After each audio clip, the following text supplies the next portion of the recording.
What's up, guys? Nick from the Average Biker Garage, back with another episode of the Average Biker Podcast. Before we get into this week's interview, I've got to give a shout out to last week's guest, Jeremy and Casey of Corn Fed Customs. Dude, their followers showed up and their episode did awesome numbers. So, thank you guys. Can't wait to have you back on.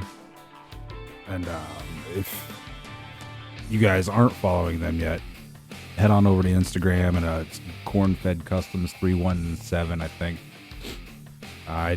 The picture of the show is still up on my Instagram, of course. So find that, give those guys a follow. They're doing cool shit. So, on to this week's guest. This week's guest is Mark Ferioli. I'm sure that I'm butchering his last name. He is a high school shop teacher who just kind of fell into bike building. Oh, I know what y'all are thinking, that high school shop is a thing of the past and that shop teachers are extinct. I thought the same thing, and I brought that up to Mark, and we discuss it, talk about it during the interview. So I am a firm believer that we absolutely need more shop classes for our kids. And after talking with Mark, we definitely need more shop teachers that are like Mark. And talking with him about his students and his classes, I could see the passion he had for teaching on his face. You guys won't see that because this isn't a video podcast yet. But I heard it in his voice too, and you guys will be able to hear it in his voice. Now, if we could just talk Mark and his school district into doing a motorcycle build for shop class with the students, I think that'd be cool as shit. So, without further ado, here is my interview with Mark Ferioli. All right. So, give me your name, age, and location. So, my name is Mark Ferioli. I'm 40, and I live in West Bridgewater, Massachusetts. So, my podcast, we talked a little bit on Facebook Messenger and whatnot. Come on. All right, my dog's in here making. Go on. Okay, lay down. Jeez. my podcast is motorcycle centric and whatnot, and I want to say thank you for answering the little ad I put up. I got a lot of response. I was surprised at how well that was received. So, kind of give me your backstory with motorcycles. How long have you been riding for? So, I started riding back in high school, I think when I was a senior, without my parents knowing, of course, because that's how we all start, right? So I snuck out and got my permit, and my brother had a bike, and so he didn't care that I was riding his bike, when my parents were at work, so that was fine. And then eventually it came out years later that I was riding on my brother's bike, and I would take it down our street. And of course they knew about that, but they didn't know I had a permit and I was stealing his helmet and, whatever. But, and then I didn't really formally have a motorcycle of my own until which is weird because I'm 40 now, until about 5-6 years ago, I bought my first bike. I always just kind of rode other people's bikes off and on, whatever. But I bought a little Honda Shadow VLX 600 for about $1,000, and this is I found this Facebook page online, the Honda Shadow riders and customs and all that kind of stuff, and it turns out that the Honda Shadow 600 is like the Honda Civic of the world. Like everybody cuts them up, everybody changes them, and but I really like that. Even though everybody has one, it's cool because there's a lot of information out there to do that, and yeah, so I've just been riding, I've been riding, I guess, the technically the better part of my life I just haven't had my own bike until, 5, 6 years ago. So So the Shadow you have, that was actually your first bike? my first actual bike. Yeah. Yeah. Huh. Wow. What were you riding in high school? What was your brother's bike? That was a Kawasaki Vulcan 700. Um, and he stripped that down to the bare bones, made a little tent outside, resprayed the frame, built it all back together, and then he just couldn't get that thing to stay running like really well. It ran well enough, but it just got to the point where he was like, "I'm done." Sold it to a friend of his. His friend really dove into it, got it working pretty well, but then he sold it. But that was a fun bike. It was, the Vulcan was, just a cruiser, a little bit bigger. He had kind of some loud pipes on it, so that was kind of nice. And that was my start to like, ooh, I like this style bike, and I like the sound of it. And it was just, I've always been on like bikes in general, like mountain bikes. I'm a huge mountain biker, so anything with like the two wheels has always been really fun. Whether it be riding somebody's dirt bike or quad or any kind of motorized vehicle or whatever. So, but the bikes have always intrigued me. My dad, he used to ride when he was younger. But he stopped because of how busy everything gets with like the road. And it's even, I mean, it's funny that he says that back then. Oh, the traffic started getting worse, and I had you guys, and it was getting kind of dangerous. And I'm like, man, it's like a million times worse nowadays. Yeah, So, it's crazy nowadays. Everyone's got their screen, glued to their face as they're driving. It's terrible. yeah, it's nuts. So I don't ride. I mean, I don't ride every single day. And the 600 for me is just a kind of an around town bike. I take it to or from work, which I'm like 8 minutes to work, and it's tough when you want to do anything. I have a little tiny side bag, but it's not like, oh, let me just run to the store real quick and put my stuff where, So it's but I like to get out on it and just go for a cruise just to get on it, and feel the wind. So No, and those Shadows are perfect for doing exactly that.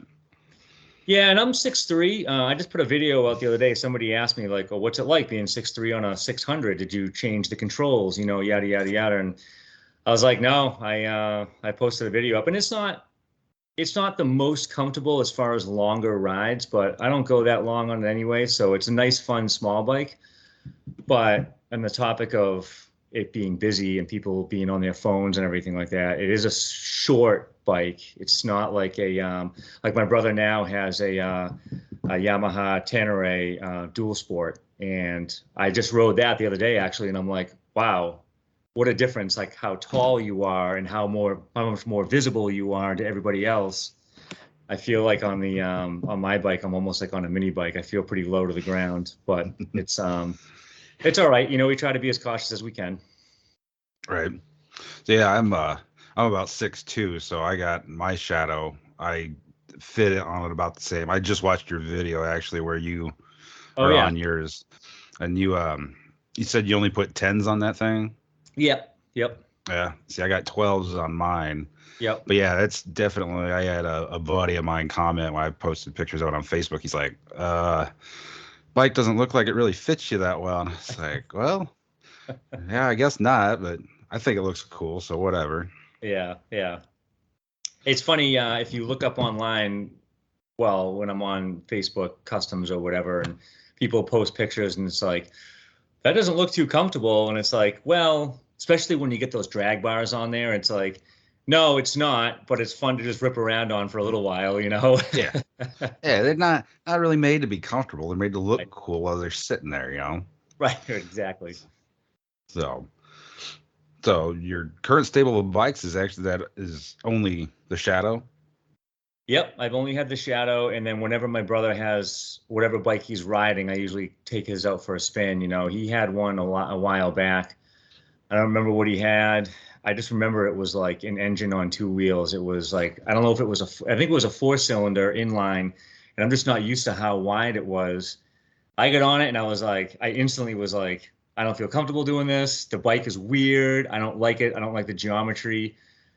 It was, I don't know. My dad said the same thing, and he was very concerned about him because he's like, he says he likes it, but man, that thing is just awkward to ride, and you want to be comfortable so you can get out of a situation if you need to. But He didn't. It didn't last too long. I don't know. I have to ask him what it was. But he got rid of that, and now he's on that Yamaha dual sport, which is pretty nice. His wife has a BMW dual sport. They live out in Colorado, and Oh, nice. oh, dude, it's like he sends me pictures all the time. So I just got back from a trip out to see him. We did a bunch of mountain biking, but we took the dual sports out and we rode all the way up the top of this mountain, Pikes Peak in the background. Yeah, dude, pretty awesome. And they got the whole setup. I mean, they can go camping. They do like 100+ mile trips out in the mountains, and they can camp and they can bring all their stuff with. Yeah, so he's living the life out there. Yeah, it sounds like it. Yeah, I hear Western Colorado is just beautiful to ride. It's crazy. I mean, I can send you some, I'll have to send you some pictures or something like that, but it's just so cool because we don't have that. I mean, Massachusetts, we don't really have that. We have some in Western Mass, but you get up in the elevation up there, it's just like snow-covered mountains in the background, and yeah, it's just cool. Beautiful country. Nice. Yeah, definitely is. I'd like to get out there sometime. Well, what what made you choose the Shadow as the platform Well, to build on? it was I had no real intentions of buying a bike and really getting after it. It just hit me one day. I'm like, you know what? Like, I kind of want to look for a bike. Like I've been thinking about it for a long time. There's got to be some sort of cheap bike out there. Let's just poke around on Facebook Marketplace. And I got on there, and within like a second, I found this bike a couple towns over. And I was like, ooh, I can get them down to a pretty cheap price. It's a 93, and it wasn't, it's not like it's the newest bike in the world. And it wasn't like a shiny, crazy bike. I mean, it's in good condition, but I wouldn't call it a show bike by any means. And so I just bought it because it was there. When I got there, it sounded good. He had already cut the baffles out, so it doesn't sound like a sewing machine anymore. But not necessarily a straight pipe. It's not like it's super annoying, but it's loud. It's loud enough for people to hear me, that's for sure, and for it to sound good. And so when he started it up, I was like, oh, that sounds pretty cool. And I sat on it. It was comfortable. And I even asked him, I go, is this too small for me? And he was like, I don't know. That's up to you. He just wanted to make the sale. So, Right. and I said, $1,000. And he was like, all right, that sounds good. And I was like, for $1,000, honestly, I can probably just turn this right around and pretty much get my money back. And it's going to be fun to ride for a while. And I've kept it. And then I just kind of started looking around on, maybe I think I was on Facebook one day and like the page like popped up. You know how it is. You start talking about motorcycles and it's like, oh, motorcycle stuff. So, and I saw a bobber and I randomly saw it and I was like, whoa, that looks pretty cool. And then I started poking around and I was like, oh, people just do this. Like, this isn't like, well, you can pay somebody, but it's like for the most part, people are just doing it. And I was like, oh, I should look into this more. And I was like, oh, I'm going to do this. One of these days, I'm just going to do it. And it took a few years. And then the pandemic hit, and I was like, I got time. Let's do this. I'm doing this. So it wasn't like I bought the bike with the intention of doing it. It just happened to be there's a lot of people out there that customize Honda Shadows. So Yeah, that's kind of the path that I went down with it too. I'd originally bought the bike for my girlfriend and then started looking, well, let's make it a little bit louder and looking at pipes and whatnot for it. And then eventually, like, you found the Facebook groups, and I believe you got a TJ Brutal Fender on there, right? yep. Yeah, I got found his site and was like, whoa, and started seeing some of the pictures. I was like, these things are cool once you cut them up and add stuff to them. Yeah. So it's very cool, very similar route we took there. So what different mods did you do to it? The modifications. So the first one was the classic, get out the Sawzall and cut the rear fender off the rear frame. So that was the biggest thing. And what really actually stunk, because this took me down, I guess the path was going to happen anyway, but I cut the rear frame, and it was actually right before the pandemic hit. I just made the decision, okay, I'm going to do it. So I cut the rear frame off, and it was like the pandemic hit. And I was like, okay. And as a teacher, we were out for 2 weeks. Oh, we're going to be out for 2 weeks, and then we'll be back afterwards. And then I kind of started messing around with the motorcycle a little bit. And then the pandemic turned into we didn't even go back to school. So we had to kind of figure out how to teach online, and everybody was going through all that. And at the same time, my wife was like, oh, we should look into residing the house. So I had somebody come by and they were like, oh, yeah, it's going to be this amount of money and you're going to have to wait because we're booked up. And I was like, oh, okay.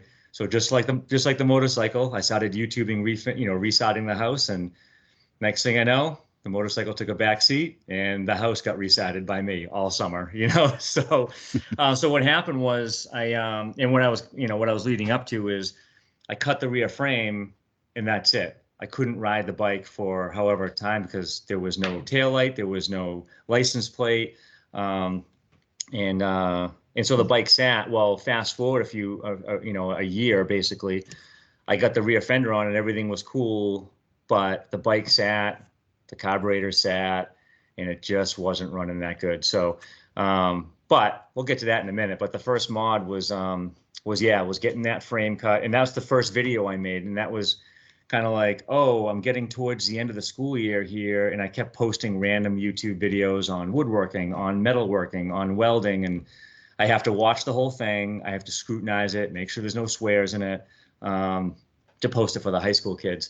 And it was kind of tough. And it was like I had something in my mind, and it was like, oh, I can't really find exactly what I want to show the kids. And I was like, I should just start filming everything I'm doing at home, and then I'll post it for the kids. And then it's like it's me on the video, not some random person online. So they're more apt to watch it. And then I make a quiz based off of it. So that's how I started. That's why I created my YouTube channel, and that's why a lot of the motorcycle stuff is on there. And then so I posted the motorcycle stuff, and then I posted a few other things, but the motorcycle videos were like shooting through the roof. Obviously, my students were watching it because they had to. Um, but I started posting stuff on Facebook, and oh man, like the very first thing about cutting the rear frame off and attaching the solo seat. That was my first video. That was technically my first mod. Um, and I looked everywhere on how to attach a solo seat to a Honda Shadow 600. And I found a ton of videos that was just like, oh, the frame's cut off and I got the seat on. And I was like, well, but all of a sudden you went from one frame to another and the seat was already on. I was like, well, but what about the middle part? And I'm someone that just like, I'm very visual learning, and sometimes I need to see like every step. And once I see every step, then I can modify how I'm doing it. But I need that starting point, right? So my inspiration behind making YouTube videos was record every single step that you do. So it was like step one, unbolt the seat. Step two, here's how you take the panels off. Here's how you take the tail light off, and a lot of people might know that, but there's a few out there that maybe don't, or a little bit afraid. Oh, I don't want to pull on this panel. I don't want to break it, or I'm missing a screw, I feel like, or whatever.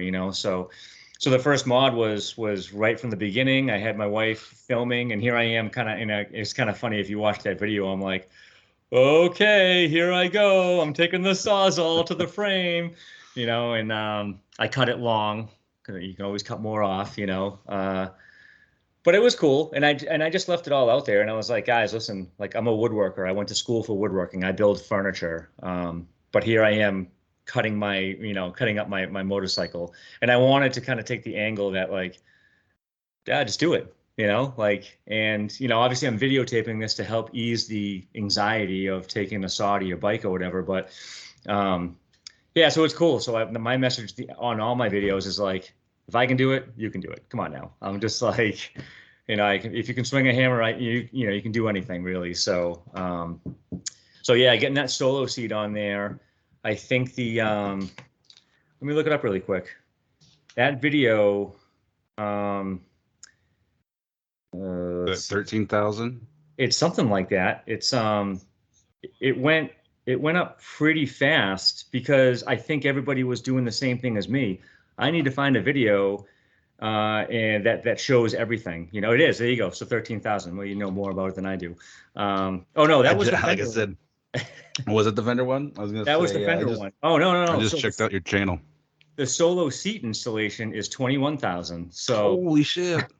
So, and I think it's because everybody does the same thing. I found out that okay, there's a bunch of videos out there, but I showed every single step of the way. I even included my old shop teacher who I took over for, which was a cool story about my teaching career. But he's got, so I know how to weld, but because of school, but we have flux core welding at school, which is pretty messy. So he's got a gas MIG welder. So I took it to his garage just because it's a cleaner weld, just for splatter all over the place, that kind of stuff. So he's in the video, and I told him I was making it for the kids, and so he was more than happy to help out. So that was cool. But yeah, I was like 21,000 views. I'm like, well, that's actually pretty cool. But I looked into like, geez, how do I get paid for this? But you need subscribers and you need more than just views, So Yeah. You're halfway there. I think you got like 500 subs, right? Let's I'm like, oh, let me look this up. I'm like, I can't even figure that. Oh, 515. Yep. Geez, again, this is like how bad I am with the internet stuff. I feel like an old man. Hey, I'm not far behind you, bud. It's terrible. So it's pretty cool, and I do like doing it. It takes up a lot of time, like videoing a process of building something, and sometimes it's like, man, I just want to get it done. But with the motorcycle, now that I've had people view it, I feel like it's like I got to. That's the one thing that if I'm going to do something, videotape it, and post it up because I think people really like it. And it's funny. I get some questions. I try to reply to them, but it's cool, and I don't do anything fancy. I do it all on my phone and edit with whatever video editing software comes with the phone. And I don't do any weird pan in, pan outs and graphics. And it's basically raw footage that I put together, so. No, that's awesome that you do it all on your phone too. Yeah, because I'm not about to buy any extra. I mean, it's like I have a Honda Shadow. Like I don't have $1 million here. So right. To spend on, and the phone on it, honestly, I mean, we all know that nowadays the phones they're pretty good as far as video is concerned, so. Right. But yeah, man. What other mods you do to the bike? So wait, what was that question? What other modifications so you did then to the bike? there was the rear fender. So you mentioned TJ Brutal. He's got a bunch of stuff on there. And so the rear fender, I was a little disappointed with the rear fender when I got it. But he was also one of the cheapest ones out there. And so basically, if you really add up the time, my time versus how much a product cost, I think it would have been the same if I spent a little bit more money on somebody else's fender. But at the same time, though, if I can do the work versus just spending the money, plus it ended up being a good video. When I got the fender, it had a bunch of parallel lines on it from when it was shaped, and then it never got completely smoothed out, So I believe his fenders are spun, and that's what gives them that. They're not like hand rolled. I'm a welder, not necessarily a metal worker, but I believe because I got, which fender did you get? The short one or the long one? Short one. See, I got the long one on my bike, and it was the same way, and I'm pretty sure they spin his fenders. Yeah, so I mean, it's just got the ridges because of that, and honestly, it wasn't any miss like I don't want to talk bad about his site or whatever. I mean, I think he's fine. I think he's doing a good thing, and it wasn't misleading. And I went back on the site and I'm like, yeah, you can see him in the picture online. They're there. But honestly, so I made a video on fixing the fender, and all I did was take my palm sander that I use for woodworking, and or actually I took my grinder with a sanding pad on it, which was more aggressive. Did a light sanding, take my palm sander, sand it all up, and just got the grooves out of it. And then I just put a bunch of heavy coats of primer on there and sanded them and then painted it, So, but what I did as far as mounting it, basically what you do is you buy the brackets that go onto the rear shock. At least that's how I kept my rear shock. So I wasn't about to make a hardtail. My back is bad enough. So. Oh, come on, man. Come on. I know. Not really the true bobber. You got to go all the way with it, man. So I installed the fender, and then it was like, oh, how do you keep the fender from wobbling all over the place and hitting the rear tire? Well, you put the little struts on the back, but I was like, I'm trying to keep it as clean as possible without having the struts. So I installed the brackets, and of course the fender would fall down and hit the tire. So what I did was I modified on the bracket, I took two little aluminum blocks, and I mounted them to the bracket so that when the bracket falls down, the aluminum blocks hit the frame, and that's it. It doesn't, because no matter how much you tighten that bolt, the bracket can move, the fender can move, and that's why people put the struts on there. So I made two little blocks that come down and would hit the frame up underneath the seat, and that's it. So the fender couldn't go down any lower. It won't hit the tire. It doesn't necessarily bounce around, at least not that I know anyway, not that I hear anyway. And when I'm done riding, it didn't like shift up at all. It wants to just go down, but it can't go down. And it's a cleaner look. So if you look at my bike, there's no fender struts. And I've had people ask, how did you do that without struts? Doesn't it hit the tire? And I'm like, made these little custom blocks, you know? So that was cool. And it just gives you, you know, ultimately in the end, I haven't put a sissy bar on, but I think I want to add a sissy bar, one for looks and a short one, just a little stubby guy, to add an extra brake light up there, because I put the little side brake light on down by the axle, and that's cool and all, but I don't know. Nowadays, I think a little bit more lights.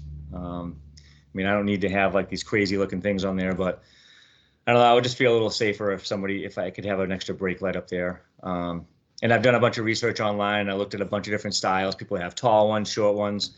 It's just a matter of finding a good brake light that I would want as well. So yeah, so that was that was the second biggest mod that I did. And then, yeah, man, so the carburetor, it sat, so let me tell you about my carburetor tale of woe. This was like more money than I wanted to spend. Me trying to do it myself and save money ends up more money in the long run, you know? So I went, that works sometimes. Yeah, right. So, I should have known. I knew, like, I was like, oh, the carburetors are gummed up. I got to take them out. I poked around online about cleaning them yourself, and I started looking at it, and I said, nah, my skills only go so far. So, and so I took it out, brought him to a guy, had him clean them, and he was like, yeah, you know, they weren't bad, but they were, you know, they were bad enough, you know, yada yada yada. So I had them cleaned, everything was cool. And then I decided that I liked the look of the hammered in gas tank with the concave, right? And I was like, all right, that's a pretty cool look. I got some flack for that because my tank was in like perfect shape. And then here I am taking a hammer to it, but yeah. So I was like, yeah, well, I don't know what to tell you. My bike is what I want to do. So I hammered it out, and in the process of hammering it out, everything flaked off on the inside, and the tank was like, you could hear it. It was like sloshing around. There was all sorts of like whatever, rust, whatever was in there that flaked off, the coating, if there was a coating. And so I cleaned it out, and I did some YouTubing again, and I went the acid route, the muriatic acid route, and it seemed like it was clean. And then I put a coating in there because I thought you were supposed to put a coating on. The coating is there as if you have any leaks. So I threw a coating in there, and it was like dry for 80 hours before you recoat this whole thing. And I was like, no problem. I let it sit. But up here in Massachusetts, it can get pretty humid, so maybe it wasn't long enough.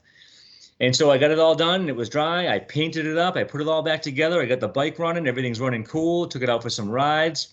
Everything's great. And then like a month later, it was starting to go downhill. I'm like, oh, it's going back to bogging out again. This is bad. Got to the point where it wouldn't even run anymore. And so I brought the carburetors back to the guy to pay him again. Like, I don't know how many hundreds of dollars it was, you know. He goes, dude, I don't know what you did. He goes, I've never seen a carburetor this bad before. He goes, I was digging out the stuff out of the bowls. It was a shellac I've never seen. And I was like, man, I don't understand it. And it got down. We finally came to the assumption that it was Pour 15 that I used to put inside the tank, that it just never cured fully, mixed with the gas, got into the gas line, and just settled in the carburetor. Oh, geez. Yeah, dude. So he was like, I had to run it through the machine like 2 or 3 times. I let it sit in the machine overnight. I let some solution sit in there, whatever. He's like, I got it out. He goes, it was a lot of work, but my suggestion is just give the tank to somebody and have it cleaned. And I was like, well, that's where I'm going now. And so I found a guy out in Oregon, and they specialize in dipping. And actually, they don't really do motorcycle tanks. They do like like tanker trucks, full car frames, like big stuff, But I called him and we talked for like 20 minutes. The guy was super. And I wish I knew him off the top of my head. I plugged him in one of my videos when I do the tank, how not to clean your gas tank. I think I did a video on that, and I plugged him.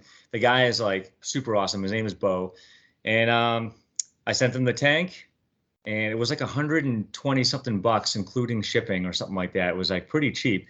He cleans the tank inside and out, like completely. If you painted it or whatever, it's like this is not something that it's just a. He doesn't do internal cleaning. He does everything cleaning. So he chemically strips it, and then they bake it, and then they add a rust inhibitor to the whole thing. So when you get it back, it's completely bare steel inside and out. But I'm telling you, it was so clean. The thing was spick and span. I did find there was some, I don't know if I created it or if his chemical bath created it, but there was a small hole in the bottom of the tank. But my neighbor's a welder, so he did a TIG braze and rebrazed the holes. Doesn't leak. Repainted everything up, had the carburetors cleaned again, haven't had an issue since, especially after I replaced everything in the gas line. So that's the other thing. Again, going cheap doesn't pay sometimes, man, because went on Amazon, got a gas cap. That sucked. It leaked. Bought a fuel pump for like 20 bucks. My bike wasn't running, and I was like, this is ridiculous. I can't believe this. Everything is so clean. Why isn't my bike running? It's sputtering. It's dying out. It's doing all the same stuff it was doing when it was clogged. Turned out that the fuel pump wouldn't push fuel because it was a cheapo depot one. And so VLXs can be, I mean, the 600s can be gravity fed. So I gravity fed it, and it was just like, whoop, started right up, runs perfect. And found out that the pump really is more of like a manual, an auto shutoff essentially. Like it doesn't really need a pump to run, obviously, but it's nice because if something happens to your carburetor, it's not going to leak gas all over the place unless the pump is actually running, So I haven't put a new pump in just yet. I do plan on putting one in because it's technically, it was built to have a pump in there. But man, it was a long, expensive road cleaning the tank by myself, but so that kind of stuff. Yeah, especially since I hammered in the sides, which is I think that was one of my better videos. I think it created some seams inside the tank that were really hard to get to. That guy's cleaning process, he goes, I'm not trying to toot my own horn here, but we basically have the best process. Or anybody that's going to dip in a tank and let it sit in the solution, and he's like, that's the best process. He actually, the only way to really do that is to actually drill a hole in the bottom of the tank so it can drain properly. So he goes, as long as you don't mind that, you're going to have somebody weld it. Luckily, like I said, my neighbor was able to weld it up. But he did a bang up job. The rust inhibitor, like it hasn't rusted at all. Everything seems cool. So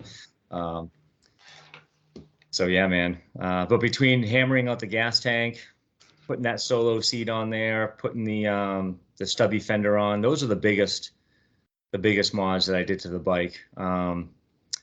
And I had to make I hung my mirrors down from below, my stock mirrors. How'd you do that? So I saw that on your bars, and I can't figure out how to do that on mine. Well, you can't just screw them in on the bottom. First of all, on the brake side, on the right side, there is no threaded hole in the bottom, so there's that. On the clutch side, there is a threaded hole in the bottom, but it's a lot smaller than the threaded stud on the mirror. So at school, we have a full metal shop, and so I have lathes. So what I did was I just threaded. I turned down on the lathe the right diameter I needed out of some metal stock, and then threaded whatever threads were up on the bottom. I figured out those threads, metric, whatever they were. I threaded that part of the rod into the bike, and then on the opposite side of the rod, I just made it really big, drilled it out, threaded the same threads as the mirror, and then so I just made a tiny little adapter. That way I could put the mirror underneath without buying a new mirror, which I don't even know if I would be able to find a mirror with those right threads unless they came with an adapter. I'm not really sure, but so that's what I did. I made a little adapter on the metal lathe at school. And then I'll it worked have to go out. out and look at What's mine. I'm gonna have to go out and look at my clutch side after this. You got me curious now. See if I have a threaded hole on mine. Yeah, I was gonna do the same thing. I was gonna have two mirrors, but there wasn't one on the right side. So, um, the one mirror is fine as long as you can, as long as you can see behind you or whatever. That's cool. But I would have done both, and then it worked out magically. That it worked out that the dented tank, helped when the handlebars are already turned. If I didn't dent the tank in, it would hit the tank. So it kind of fits inside that little groove. And now that I'm saying that out loud, I don't think that matters anymore now that I put the 10-inch bars on there. When I had the 6-inch bars and they were lower, that was a problem. Now it's not a problem anymore because of that 4-inch rise. So nice. yeah. So I still have a seat pan I'm going to custom make to put in there, which isn't going to be nothing special, just to cover up the junk underneath there. And then the side panels, being a woodworker, I was going to throw some wood paneling on there because I haven't seen that before.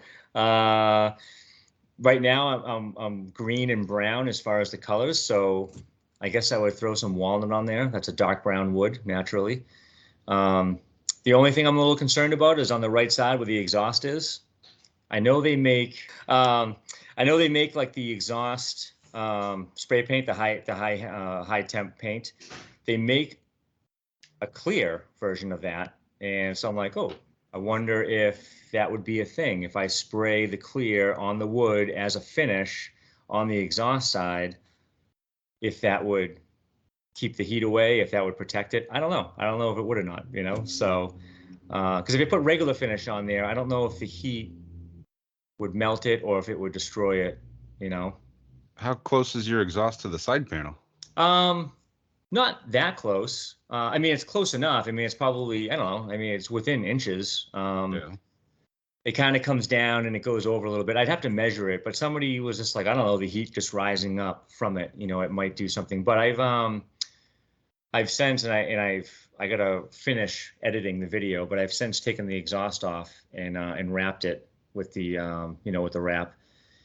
And so that probably helps a little bit keep the heat away or disperse it enough that it wouldn't be a problem. So what I'm going to do is I'm just going to get a piece of scrap wood, mount it up on there, spray it with regular finish to start, and take the bike for a ride and see what happens. So I'd think that if the exhaust wasn't melting the plastic side panels or anything, it shouldn't mess with the wood too much. No, I don't think it's going to burn the wood. I'm just thinking of if it would distort the finish itself and maybe make it, bubble or something like that. But yeah, that's a good point because the plastic, it's not like the plastic on those things is very thick, it's just a thin plastic, so. So I don't think it's really a major concern. I just think that it would be kind of cool because other than that, I know they make custom panels for it, but my whole idea is like, well, I know I can get panels for it, but everybody can get panels for it, like every time I've looked up wood paneling, it's either nothing or it's some guy, some Italian woodworker that made his bike completely out of wood, like some crazy thing or something. So, right. So I don't know, it might be kind of cool and different, and it'll be removable. So if I ever sell the bike someday, somebody can take them off and do whatever else they want with it, so, right. Yeah, man. So tell me about hammering out that gas tank. What led you to do that? Well, again, now that I went down the rabbit hole of oh, I got this Honda Shadow. Oh, wow, look at all these Honda Shadows that people just cut up and make it their own. And so once I went down the rabbit hole, I naturally started seeing the hammered in look. And obviously a lot of people would do it because, oh, they crashed their bike and now it's dented. And it's like, well, now let's make it look like it was on purpose. But regardless, I just liked the look, and I lost about a gallon. I used to have about 100 miles per tank. Now I get about 60 miles per tank. But it's a bar hopper. It's a quick ride around town. And like I said, I don't go super far on it anyway, only because for me it's just not the most comfortable bike to ride long distances. So it didn't matter to me. I just wanted the look, and I wanted to do it myself. Even my dad was like, oh man, you just like, how did you know it was going to come out right? I said, I don't know. I just did some research and I just started swinging the hammer. He's like, you just swung a hammer at it? I was like, well, I drew a line, and I like to know I didn't go too far, and and I was like, but yeah, so I just kind of did it. And dude, honestly, after like the first three hits, you're like, oh, okay, I see how this is going to go. It wasn't so bad. I did, because I was like nervous to just like do it. I did do one side first and then I videoed the second side. So at least I had some bugs worked out. And I did do it, actually, I did do it a little bit differently on the second time around than I did the first time around. And I labeled that in the video. But yeah, that has a lot of views on it as well, because I think a lot of people like that look, and a lot of people commented, man, I was really afraid to do this, but I think, again, I tried to really explain my thoughts, my feelings on it, as far as not my feelings on the design, but just my feelings on taking a hammer to your gas tank, and don't be afraid to do it. And here's how I did it. And here's the different types of hammers, and here's the techniques. And I'm like rolling my wrist as I'm like, anything I was doing, I was explaining, and just to kind of ease the listeners or the watchers, I guess, on trying it out if they want to try it out. And yeah, I did get a couple. I had one guy mention about like, oh, geez, I can't believe you did that to that perfectly good tank. Like, what the heck? And I was like, yeah, I know, I get it, but it's my tank. That's what I want to do with it. But somebody mentioned, I don't know why you did this. Those bikes are so hard to come by. And I was like, they are? I'm pretty sure they're kind of all over the place and they're not an expensive bike. So I don't know where that comment came from, but Maybe from a different country? Because, yeah, I'll hop on Facebook Marketplace right now and you can find, numerous right. bikes for anywhere from $1,000 up to like $3. Yeah. They're cheap and abundant. Yeah. So it could have been a different country. I didn't really look too much into it. I was just kind of like, yeah, whatever, it's cool. And I don't really get too much into like battling people on comments or anything like that. I mean, I fully understand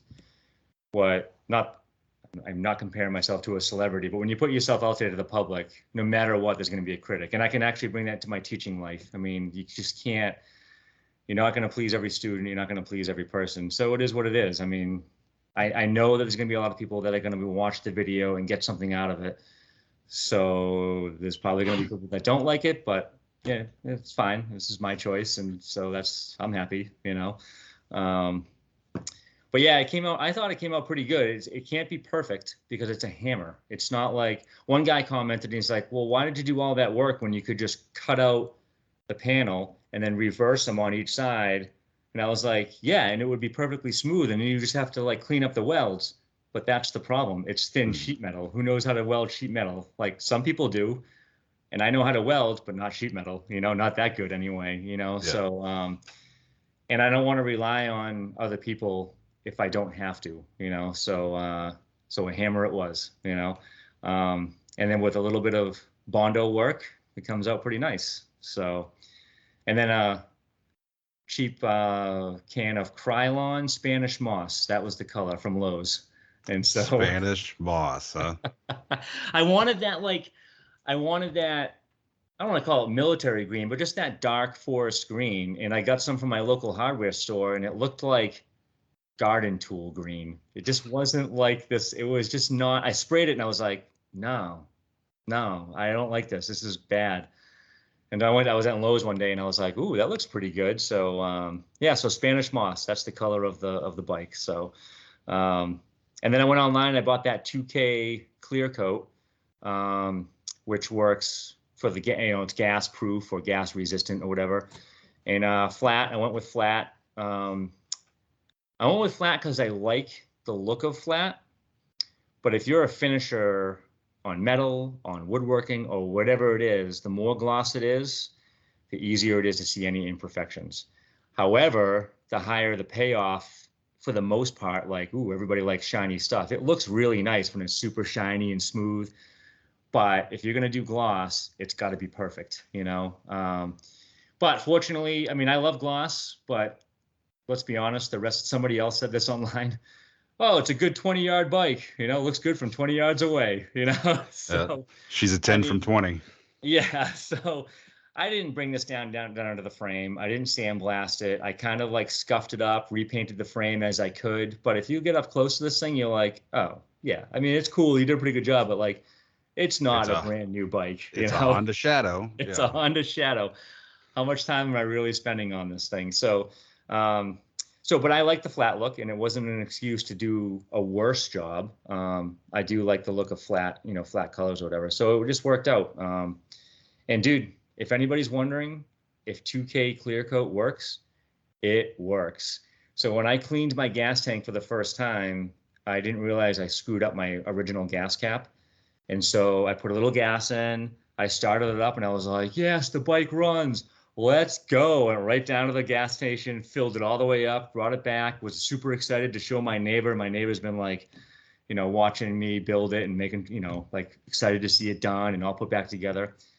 I get back, shut it off, walk over to my neighbor, come back 5 minutes later to see a waterfall of gas leaking out of the gas cap, right down the tank, right onto the engine. And what happened was when I cleaned the gas tank with that muriatic acid, it got into the gas cap and just ate away at it. And the sealing mechanism just didn't work. So when the pressure builds up in the tank, and I had the tank so full of gas, it didn't just vent like it was supposed to. It built up pressure, and then the gas just like it was just forcing the gas out. Oh wow. Yeah, dude. And so I was like, "You got to be kidding me!" I took the gas cap off. I like righted the bike up and everything, cleaned it all off. Went out there the next day. Tank looked perfect. Really? Didn't bubble. Didn't do anything. So, I mean, I put like 4 or 5 coats on. I used the whole can, whatever I could get. I just put that many coats on, and yeah. So if people are listening to this and they wonder if that 2K clear coat works, trust me, it works. So Nice. yeah, So I watched that the gas tank hammering out video you had on there, and you had one of the coolest lines that I've ever heard. Like right at the end of it, I had to rewind it because I wasn't sure if I heard it. And I wrote it down. You said they don't have to be twins; they just have to be cousins. Talking about the symmetry between the two sides, and I was like, that is the coolest line I have ever heard. Because when I painted my bike, I was like, shit, my scallops aren't even, whatever, and I was like, who's going to be looking at them the same, at the same time anyway. So when right. I heard you say that, I was like, shit, I'm right. I'm stealing that. Just so you know, I'm gonna say that all the time now. That was one of the greatest lines ever. So So it's a really good line, but just like you, I can't take credit for it because I heard it from somebody else, right? I was going to school. I went to North Bennett Street School in Boston for furniture making, and one of the pieces I made was a table, and the legs on the table were turned legs, and they had all sorts of ornate stuff on them and everything. And so I made 4 practice legs to start, and the 2 best ones that I had, I'm holding them up like inches away from each other, and I'm looking at it and I'm going, yeah, they're pretty good, but this one's off a little bit compared to this one, and they're not exactly the same. And a guy comes walking over, one of the other students I think I was a third year student, and he was a fourth year. Either way, he was ahead of me. He comes walking over to me and he goes, dude, they don't have to be twins. And then he pulls my hands apart. They just have to be cousins. And I was like, oh, they're on the same side of the table, but when you're moving your head back and forth and you're looking at them and they're like 3 feet apart, you can't tell. They look exactly the same. So, and I mean, you having built them, you would know that they were there, but the random person coming up and looking at them is never going to be like, oh, well, shit, that's off by 2 centimeters on that side compared to that one over there. Like, yeah, nobody's gonna notice that. so I say it all the time to the kids at school and they get a kick out of it, high school kids. So, um, yeah, and I'm glad. Well, you know what? That makes me feel really good because as a high school teacher, I say stuff to kids, and sometimes it just kind of rolls off their back, and I'm like, "Oh man, I thought that was kind of funny. I thought my delivery was pretty good, but like, so it makes me happy to hear that you picked up on that, and So that's cool. Awesome. All Yeah. right. These kids nowadays, they ain't got any sense of humor, you know. Yeah. It becomes a mission sometimes. I'm like, I'll get you to laugh. Right. All right. You got any plans for another bike build? Looking for another bike? Um, I don't know, not necessarily a build, more so. So I mentioned my brother's Yamaha that he has, dual sport. The first time I rode that, I was like, oh, this is like a much more comfortable position for me. You know, it's more upright. Um, and then there's just the versatile part of it. So I just went out and visited him out in Colorado, and we went for about a 70-mile ride up into the mountains and everything that him and his wife do. And I've never done that before, which was interesting. Taking his Yamaha is like, I don't know, it's at least 400 pounds anyway, maybe a little more. And and then it's just you're higher up on the bike. And I've never done any off-road biking before, powered biking anyway, motorized biking. And so I was like nervous. I'm like, well, I also don't want to crash your bike, And he was like, nah, don't worry about it. I was like, I'm going to take his wife's. He's like, I'm taking my wife's bike because we want to sell hers eventually. It's an older BMW. You break one thing on it and it's like expensive to fix. Like the foot pegs are like $250. It's like, oh man, this is ridiculous, Yeah. So Holy cow. yeah, exactly. So he's like, if you're gonna crash anything, I'd rather have you crash my bike because the plastic side panel up on the gas tank area, like $125.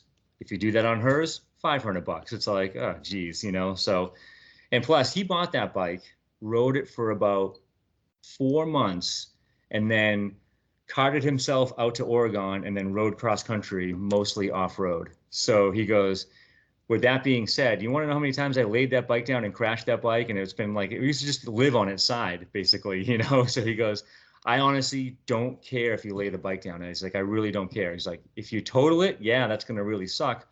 But just, don't worry about it. Like, I'd rather have you just like lay it down if it saves you from a serious situation, And he put all like the bars on the side and everything and the skid plates. And so anyway, when I'm done with this bike, I think that's the direction I'm going to go is get into a dual sport and at least something that's bigger that can get me on the highway, that can get me longer distance. And I have another friend that has one that's around here, to do something with, even if it means trailering it up to New Hampshire and then getting on some roads out there for a weekend or something like that, off-road stuff. But I think that would be the way, which would it'll be a tough decision to sell this bike.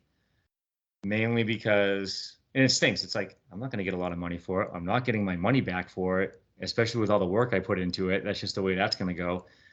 But it would be tough from a sentimental standpoint. I don't hang on to a lot of stuff, but when I put my time and effort into it, it's tough to let go, to be like, well, I made that, So, and from a storage standpoint, I only got one spot for a bike. So that's how that's going to go, So Sounds like you need to build a bigger garage. uh, trust me, man, when I built this garage, I built it as big as I could. It's sandwiched in between my septic tank and the leaching field. I couldn't go any further back. So Gotcha. And I got plenty of room in the main garage, but that's my wood shop. So I guess I can't go too big, See, I just bought a shovel head this past winter. From a buddy of mine, and he did woodworking. I didn't realize how bad sawdust got into everything, dude. So the way my garage is built, and again, I built it as big as I could. It's the same footprint as my house, so I just doubled the the building the building size on my property.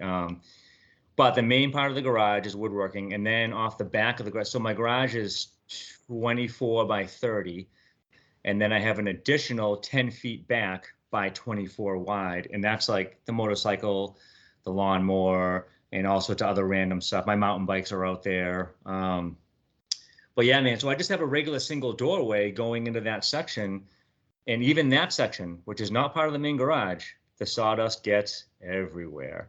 And I don't have, and everything in my wood shop area, like wall space is maximized. So I can't have a door on there because I literally wouldn't be able to open the door because of the way it swings. I got a bandsaw right next to it, So I just hung a couple of bed sheets, one on each side, and I just close it up, and that literally keeps all the dust out.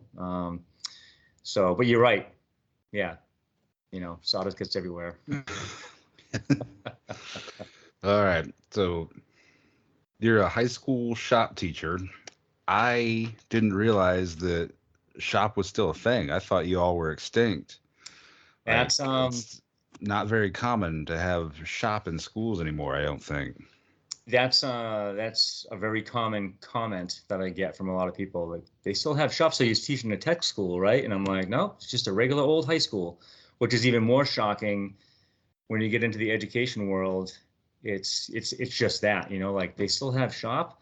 Fortunately, my district is basically. I mean, I don't know if I'm calling them out in the public here, but I mean, they've been 10 years behind the times for a long time. Maybe not now, they're not, but in the past they have been. And so when everybody was getting rid of it because it was really expensive to run, it didn't seem like it was as useful anymore, which is an absurd, absurd Yeah. excuse. Everybody got rid of it.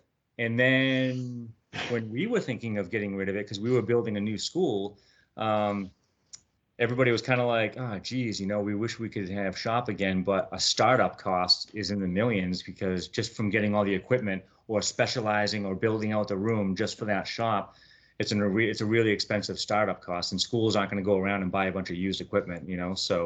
Um, so for my sake, as far as my career, my district decided to keep it. I mean, I took over 1 year in the old school, and then my second year was in the new school because they were transitioning at the time, and the whole conversation was, well, we're building a new school. It's really expensive to keep that room.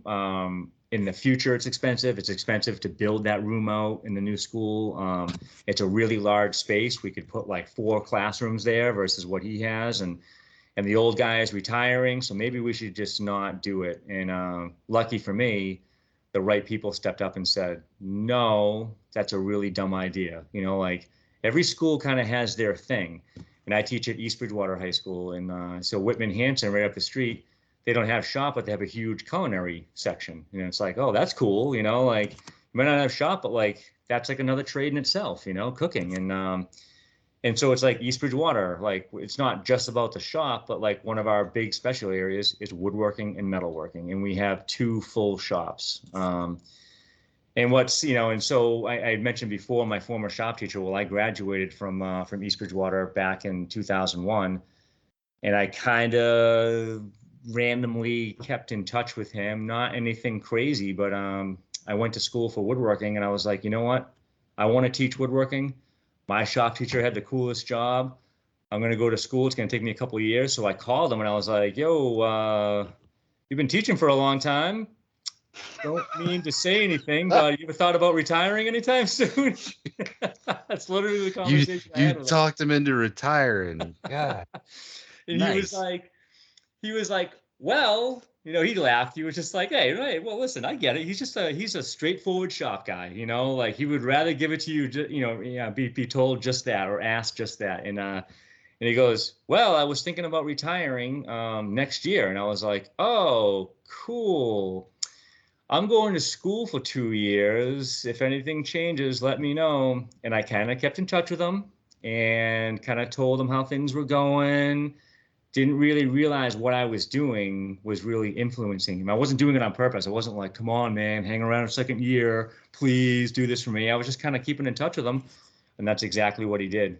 He was going to retire in 1 year, and he hung around for 2 more years. And this is a cool story. He went to the school principal. He goes, I got a guy. I think he'll be perfect. He's brand new, so he'll be cheap. He's young. He'll want to stick around for a long time. And he's a former student. I think he'll be perfect for the job. If you hire him, I'll hang around. I'll do whatever I need to do to make sure he gets up to speed. I'll be in and out as much as he needs me to. But if you don't hire him, I'm going to strip the shop of all my stuff, and you're never going to see me again. And then he got up and he walked out of the principal's office. And like, it's kind of one of those things where he was a crusty old guy that had been there forever. And this is how it is, and he did just that, man. There was a lot of people that applied for the job that were kind of like, oh, this looks cool for like my retirement gig. They weren't really in it for a career like I was. or I am. And yeah, dude, he hung around as much as or as little. He's like, listen, if I'm overstepping my bounds, I'm like, no, no, no. You can come in every single day if you want. I need all the help I can get. I've never taught before, you know. I know I'm hands-on. My biggest fear was the kids. I didn't want to get eaten alive by the kids, you know. And I was like, geez, you know, I'm not like the quickest witted person. I'm like, they're gonna come at me, and what if I can't, like, you know, edge them out somehow? I found out real quick that all you need is one little thing, and they just shut down pretty quick. So Well, and then being quick-witted, I feel like that's something you can probably learn. If something works on one kid, that it'll work on another one too. yeah, yeah, Oh, but that's really cool that he did that for you and stuck around and put in a good word for you. yeah. It's awesome, and he's still around, and it was worth it for him as well because then that means he still has a connection to a shop. I mean, he's got his own little shop set up in his garage or whatever, but he needs something. He needs a specialized machine, one little thing, or maybe there's a certain type of stock that I might have. He just needs a small piece, whatever. He just has that connection. And I had that connection because he was a metal worker and I was a woodworker. You know, so I'm a woodworker learning metalworking. The whole first half of my first year teaching, we did all the projects together during school, after school, and he just got me up to speed. And even today, I'm 12. This will be I just finished my 11th year teaching.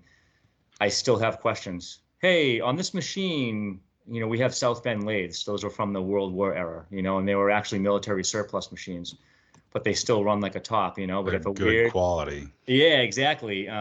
If a weird noise is coming out, or if I'm trying to make something and I'm like, this is not my background, I call him up. He comes over. We run through it, and then there's a mandatory beer afterwards, and so it's just he's just a really good old school guy to keep in touch, and he does a lot of like steam engines and stuff. So he's still in it, and he still loves hearing my stories. And he has here's another good line for you. I would tell him stories about, oh, this kid did this or this kid did that or whatever, and he goes, yep, the kids don't change, just the faces. Right. So, but man, I tell the kids all the time, I'm like, it's my career. This is what I meant to do. This is what I wanted to do. And it's the fastest job I've ever had. I mean, we start at 7:30, we're out by 2:15. I still have the whole rest of the day ahead of me. The days fly by. And so, I mean, I can't believe I'm already 11 years into it. So it's not bad when you have something that you love to do and that's your job. Not a bad thing. Right. No, that sounds awesome. Yeah. So do you just do woodworking or do you do metalworking too, or is there a different teacher for metalworking? No, it's all me. So we have two shops there. We have the wood and metal shop. So it's all one big shop. Back in the old school, we had two separate shops separated by a hallway, and it was just me. So if I wasn't in there, the door's locked. You can't be in there. So I'm teaching woodworking today. Tomorrow I'm teaching metalworking, but we're across the hall. Now it's one big shop. So speaking of dust, I was like, ooh, how's this going to work with like the metal lathes and the drill presses, which have oil all over them, you know? And surprisingly, the dust collection works pretty well. So I was going to like get covers for the machines when we weren't using them, but I haven't had one issue with dust building up in the oil. So that's good. But it is one big, massive shop, full wood shop, full metal shop, with a welding booth and with a bunch of workbenches. So it's a big room, but not a lot of space. And unfortunately, they've jammed a lot of kids in there. So over the years, I've really gotten that number down a little bit. I've done a really good job with safety. But the problem is, like, when you get a million kids in there, it's like, well, only got like two welders, so only two people can be in there at a time when you have 20 kids trying to weld at once, you know? So um, I've done a pretty good job over the years of like breaking up the projects. So not everyone's trying to do the same thing at once. And so you just have to make it work, you know? And I tell the kids that we're not furniture makers. We're not, you know, metal. We're not making, I don't even know what you would want to call it. You know, I don't want to say we're not woodworkers or metal workers because that's what we're doing. But what we really are is we're problem solvers. And so, oh, I have a problem. I need a chair. I need a table. Cool. Let's solve that problem by building it. And in the process of building it, oh, I cut this too small, or I drilled the hole in the wrong spot. Oh, all right, that's a problem. Let's fix it. Let's solve it. Let's figure it out, And that I tell the kids that all the time with like, okay, this year we're going to try and do this because in the past it didn't work. So now I'm trying something different. I'm trying to get it so you guys are working more efficiently. And, you mentioned at the beginning, like, oh, is there anything that's off limits? It's not. I mean, I bring this into my personal life all the time as far as like what I do at home, projects I'm working on at home. I got woodworking projects about how to hang this charcuterie board in my back right here. Like, like I was like, oh, how do you hang that on the wall? Make a video for it. So the quiz was list 2 things you learned from that video. And I learned a lesson. Don't leave an open-ended question like that, because what's on there is the date that my wife and I got married. And so the kids would say, I learned that Mr. Ferioli got married on December 28th. Like, okay, lesson learned. Yeah. So good job, smart ass. Yeah, exactly. So it's so we have 2 shops. We have the wood metal shop, which is one big shop, and then across the hall we have graphic design and CAD. So the kids you teach that too? No, I don't teach that. I have So there's 2 teachers. There's another guy that teaches that. But I don't teach CAD, but we do use SolidWorks in my shop because I have a CNC router. So we're making signs and customizing the kids' woodworking projects. So with whatever, I mean, I guess I'm technically stealing logos off the internet, but hey, we're not selling them. We're just throwing them on kids' projects, So, so we use SolidWorks, but if the kids have a lot of experience from SolidWorks from across the hall, I can let them run with it. But for the most part, I try to keep the design simple, and I just do it for the kids. Because I only got 1 computer in the shop, and it's for that machine. So he's got 22 computers across the hall, and that's what he teaches, So again, it's cool to have that, though. I mean, that's out there. I mean, my brother does it right now. He draws kitchens for a company. So it's like there's a need out there for people for drafting. There's a need for graphic design. I mean, we just talked about it. It's like, if I got big enough, I could have my own video editor. That's like people do that, So,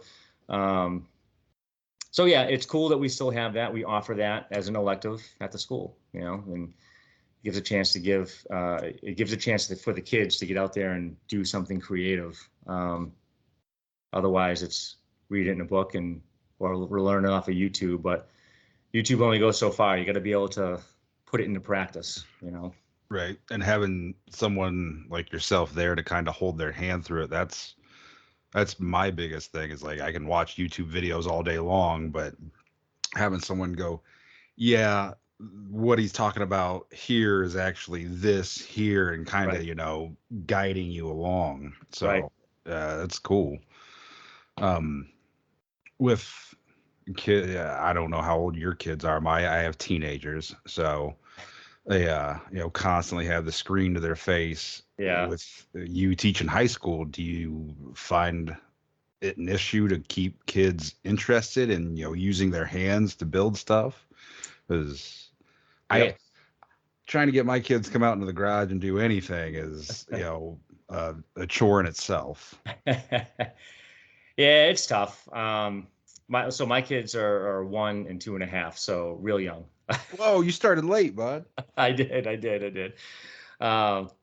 But they're cool, man. And so from a parenting standpoint, from a teaching and parenting standpoint, it's like, ooh, I see what I don't like from kids getting older, and I see what I do like from kids getting older. And of course, I'm teaching all walks of life, all different home lives, from great home lives to poor home lives to whatever habits they have. And so, yeah, so from a side note, as far as my kids are concerned, like I'm trying to like nip that stuff in the bud now. And I was just at a family party today, and they're like, oh, geez, like we wish we started our kids earlier on bikes. Like, how'd you get them to learn? I'm like, honestly, they just follow whatever you do. So if you're doing that kind of stuff at a young age, and I mountain bike, so he sees me on my bike, he just wants to do what daddy's doing, So, so he's 2.5 and he's on his balance bike, ripping it up in the driveway, and that's awesome. With no training wheels, So, but as far as the kids at school, Yeah, man, it is tough. Like, I don't know how some of these kids don't have neck issues. They're just hunched over their phone the whole time, you know? So, um, yeah, it's tough. And what it offends me sometimes, but it also doesn't. I have to understand that my class is an elective class, and everybody's like, "Oh, cool, so they choose to be in there." Well, yes and no. It's an easy Sometimes they, credit, they think. yeah, sometimes they have to be in there because that's what fits in their schedule, and they need an elective at some point, and they can't take art or music or business because it just doesn't fit in their schedule. So my class fits in their schedule, and so I'm like, yeah, well, you guys want to be here, and they're like, well, I didn't even choose this, and I'm in here, and it's like, okay, well, first lesson, you're gonna have to do stuff in life you don't like, but you just get through it, and then you can move on, So lesson number one, and I go, and I tell the kids all the time, I'm like, I promise you, like, I'm making this as fun as possible, and this is probably gonna be, not that I'm the best teacher in the world or I'm the most fun guy in the school, but I'm pretty well relaxed. The class is relaxed. Everybody's working. If you're working in an English class, can you be high-fiving your friend and talking and telling jokes? No, it's usually pretty quiet, and but that's that class, and that's fine. That's what it needs to be. And so I try to make it fun for everybody, even if they're not there. But I tell you, man, these kids, I don't know what's like. I try to make them understand, like, you don't know how lucky you have it in this classroom right now versus other schools, versus what you're going to learn for the rest of your life. Even if you're not a metal worker, even if you're not a woodworker, I'm like, dude, like, your hinges on your cellar door are going to loosen up one day, and your screw is going to strip out. Like, and if you don't know how to use a screwdriver or don't even know what a screwdriver is, you can fix that with one little simple thing, And this is all it is exposure. And but it's a battle, man. Like, every school, if I talk to teachers around the state, even around the country, sometimes I've met some people and they're like, "Oh, I've tried this, I've tried that," and sometimes it's sticking. We've had on the back of a door, it looks like a shoe rack, like a cloth shoe rack, whatever, but it's numbered, little pouches. Everybody put your phone in at the beginning of class, and you can get it at the end.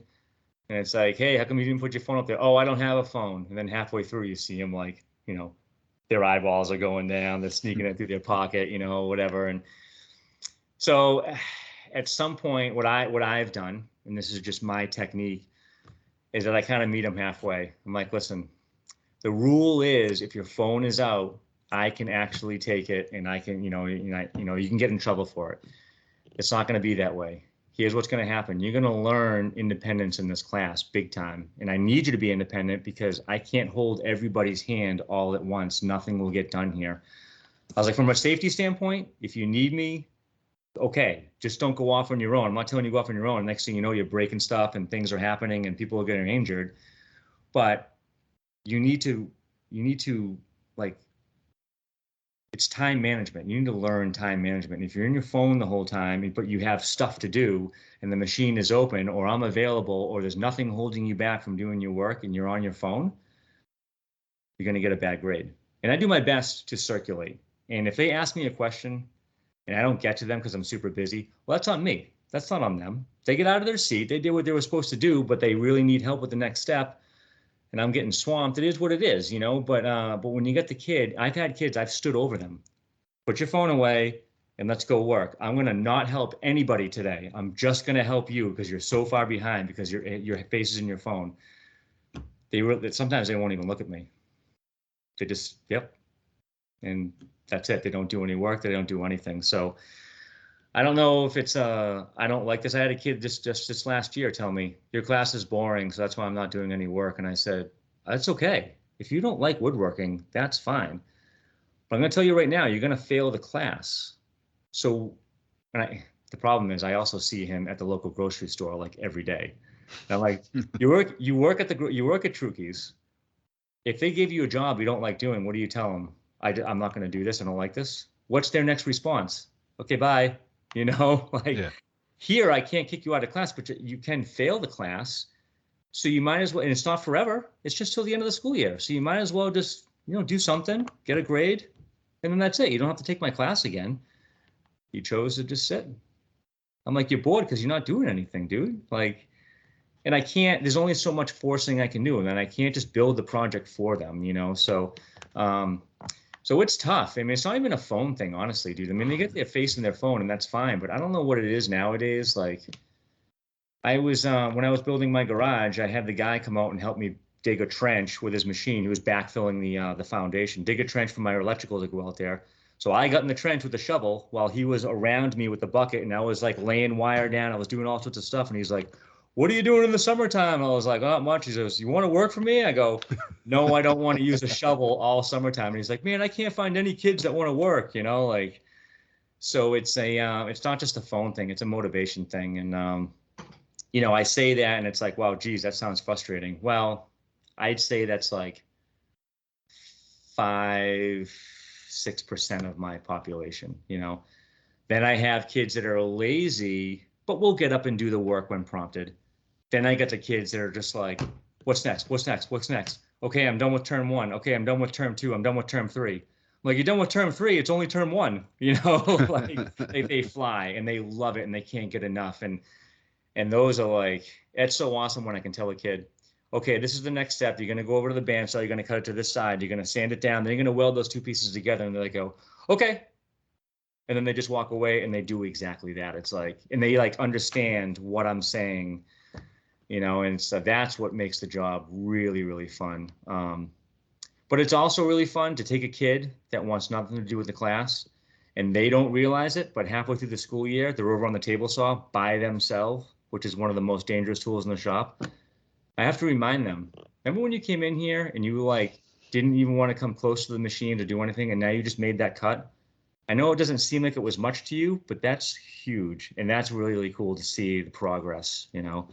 Um, and so anyway, but long story short, it's a huge problem that every teacher in every part of the country has a problem. I'm taking graduate classes right now, and I wrote a paper on it, and there's no shortage of information out there about techniques and kids and their phones and all this kind of stuff. So it's difficult. It's difficult from a parenting standpoint. It's difficult from a teaching standpoint. Yeah. Not, I mean, I just use screens as an example, but like you said, the motivation factor, and I'm huge working with my hands. Like Yeah. I've been a welder for almost 20 years now, and I'm just now learning CNC machining. So working with my hands and building bikes and stuff like that is really cool to me. And it's I've worked with kids, and I say kids, they're adults, but they're teenagers, they're kids to me, and worked with them in shops that I've been in, and it's just like they just don't give a shit. Yeah. And they don't really want to learn anything, they don't want to know anything, and it's like, man, just you know I don't know, it's just a generational thing, I guess.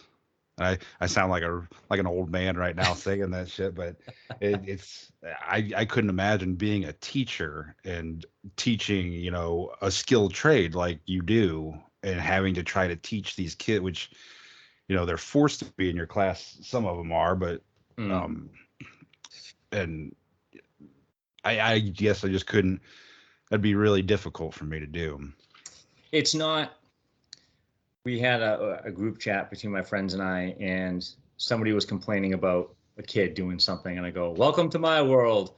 And he was like, "Whatever, you chose to be a teacher." And I was like, "Well, I also chose to work 182 days a year." He didn't respond to Right. that. So no, it's difficult. I mean, everybody's like, "Oh, you're lucky you only work halfway." And I'm like, "Yeah, well, you could be a teacher." And they're like, "Oh, I couldn't do that." And I'm like, "Exactly. Not everybody's cut out to do it. You got to be patient. Um, and even if you're patient, it's just there's a lot going on. And I'll be honest, I'm not the most organized guy at all. Um, I do it. I'm enough to make it work. And I had another point to this, what I was going to lead into here, but yeah, it's tough, but I really enjoy it. The kids get something out of it. And I'll be honest, like, yeah, it's a generational thing. And it's like, oh, like I didn't grow up with these phones. I grew up with 007, which was like awesome, but I grew up before that even came out. So I had like an outdoor passion that my dad like instilled in my brother and I. And then all of a sudden video games came around, but I had like a love for both because I could shut it off and go outside and do stuff.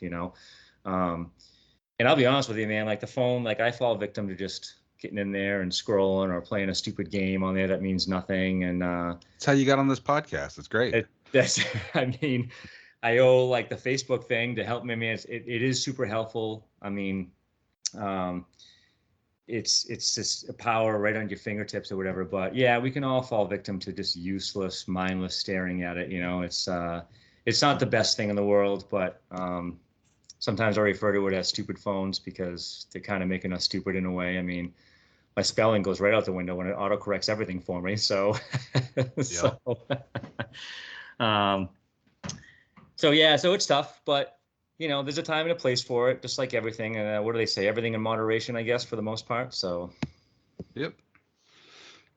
So, all right, I got just one last question for you, man. sure. Any plans to try and incorporate a motorcycle build into your classes? Oh, that's a good question. Well, here's the tough part about where I teach. Because it's a public high school, it's not a tech high school, which means we really don't physically have the space for this, you know? So all my projects are pretty small projects because like we don't have a room to build like some places are building sheds, you know, that kind of stuff. Everything, every inch of that room is either a little bit of space for kids to walk around the machines and then their benches, or there's machines and benches, you know? So there's like, I don't have a large fabrication area. Um, I have one little spot in the metal shop, but you know, and one thing I was going to do this winter was bring my lawnmower in, my riding lawnmower, and like buy a bunch of parts and have some independent study kids that I have, which are like the best of the best kids, you know, tear it apart and like redo some stuff on it. But the problem is like, you know, and I use a lot of my motorcycle videos for quizzes, and the kids like that. And I'll ride the bike to school, and they see it out there, and they're like, "Oh, that's cool!" Like, "Oh yeah, I watch the videos." And some kids follow me, so they get a notification when I post a new video, you know. Um, but the reality is, it's literally a space issue to like bring something in. And even if I brought one thing in and had one class work on it, when you have 20 kids in a class, it's kind of tough. I suppose I could be like, okay, two or three of you are going to work on this part. Two or three of you are going to work on this part. And I could set it up that way. If I was going to do that, I'd have to have a little bit more knowledge on it, on like every little part, break it all down, that kind of stuff, you know? Well, you were just talking about building a sissy bar, so I'm thinking, yeah, you could have a group build a sissy bar. You got legs Right. in there. Have someone turn down some foot pegs and whatnot. Have Yep. another group build handlebars, and you look up TJ Brutal for his hardtail kit. I'm going to talk you into hardtailing that bike. Then you can have one of the kids make a hardtail kit for you. Yep. So what I would need to do is say I had like my metals 2 class, which is just you know, the upper level class, mostly juniors and seniors. If I could have a spot, an exterior spot to like store the bike, you know, out of the class, so it wouldn't take up much room, but be able to like wheel it in and be like, okay, today we're working on this stuff.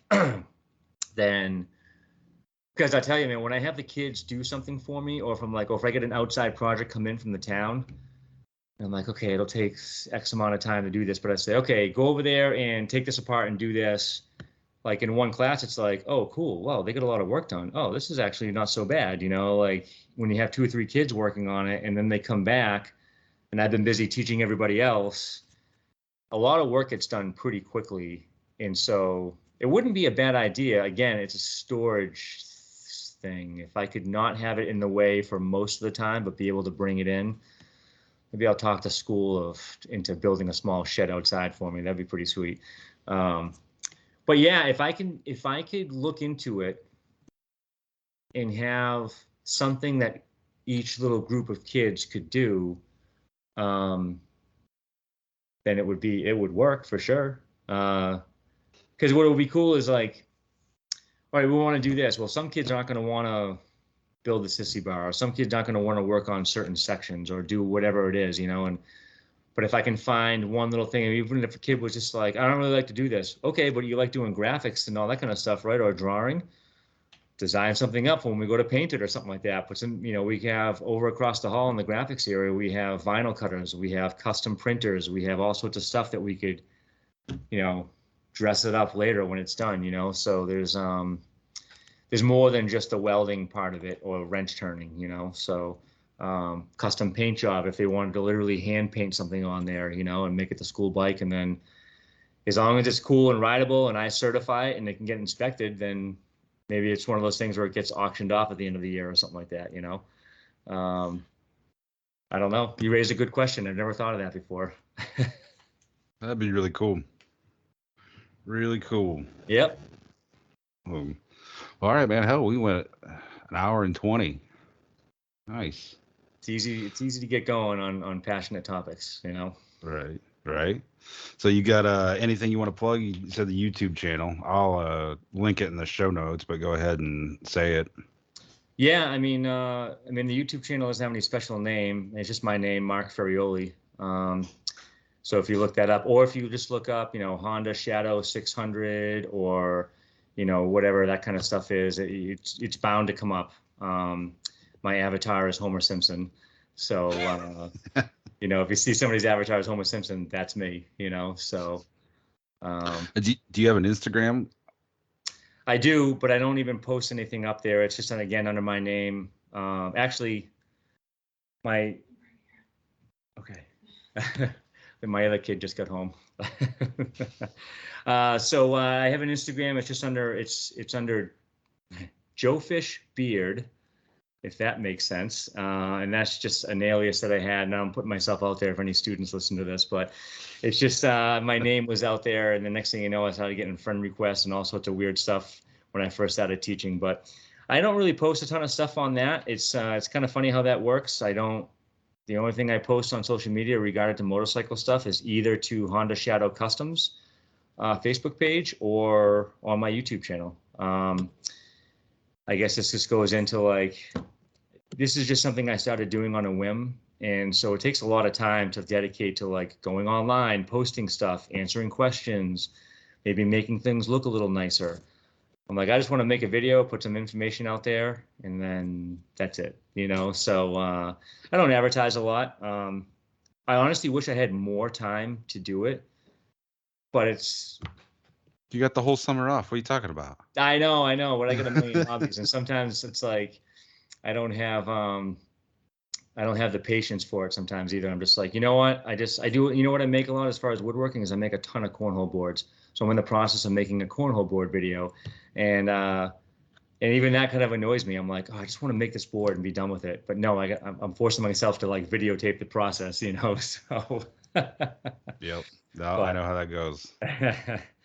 But yeah, man, that video, I think it's pretty cool. I try to be as honest as I can. There can be a lot of critics out there, but I don't do this stuff professionally. I'm probably not doing stuff correctly. I know it works, or efficiently, but sometimes it just needs to work, so. Great. Yeah. Well, very cool, man. I appreciate you taking the time to come on here and talk with me. No, that's awesome. I was well, I don't know what he's looking for people, but I'll throw my name out there and see if it sticks. And it's no, it's cool. I just like talking about it, and hopefully people. I haven't even started. This is so quick. When you were oh, how about Saturday night? I was oh, okay, that was quicker than I thought. I haven't even had a chance to listen to your other podcasts yet, so I'm looking forward to see what they have to say. They're terrible. They're terrible. Don't listen to them. So. Oh, what's that say about me? No, I had my brother on the first time for the first episode just to get comfortable doing it and whatnot. And that's what I told him. I was I'm getting the shitty guest out of the way first before I have more refined guests on. And he's like, wow, you're setting the bar really low there. So no, it's a cool. Good time. Cool. I appreciate you having me on. Yeah, I appreciate it, man. All right. Talk to you later. Sounds good.